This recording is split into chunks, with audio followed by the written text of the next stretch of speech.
Welcome back to another episode of Beautiful You. Today's episode is Watch Your Mouth, and we're going to be talking about words. The Bible has a lot to say about what we speak and how we speak it, but I picked 3 verses, and it's a little longer than the last episode, but I'm going to just touch briefly on each of them. The first is James 3:8. But no human being can tame the tongue. It is restless evil, full of deadly poison.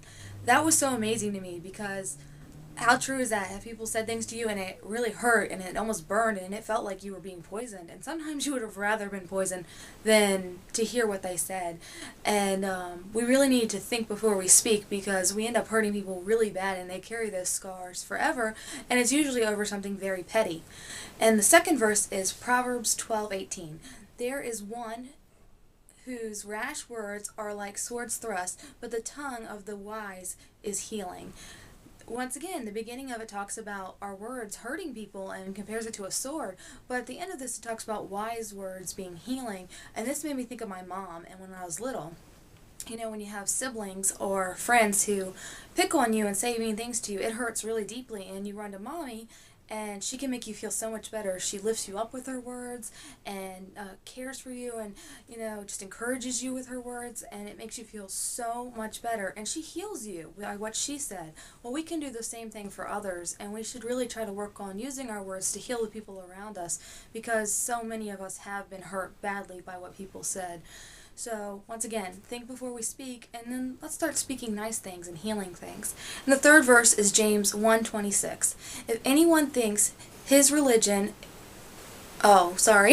thinks he is religious and does not bridle his tongue, but deceives his heart, this person's religion is worth less.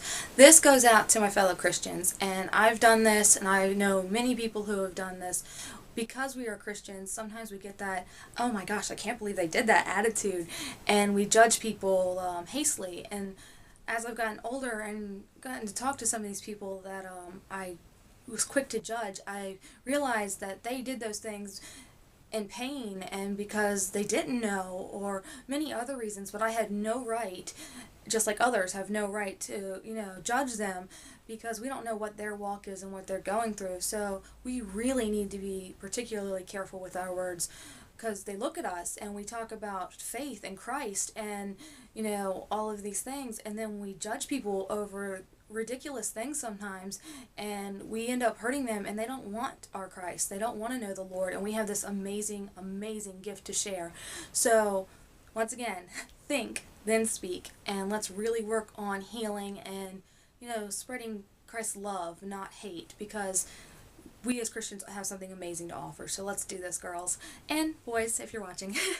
And on that note, my little beauty tip for today is going to be about lips. And if you're like me, my lips dry out really, really easily, and it doesn't matter how much water I drink, they still dry out. So if you take a lip balm, whatever your favorite is, or Vaseline, and mix in with sugar, you can make like a little lip scrub, and just rub it on your lips and rub your lips together and then wipe it off and then put the lip balm on by itself, and your lips are smoother and softer and they feel so much better. So that's my little tip, and thank you for watching. See you next time on Beautiful You.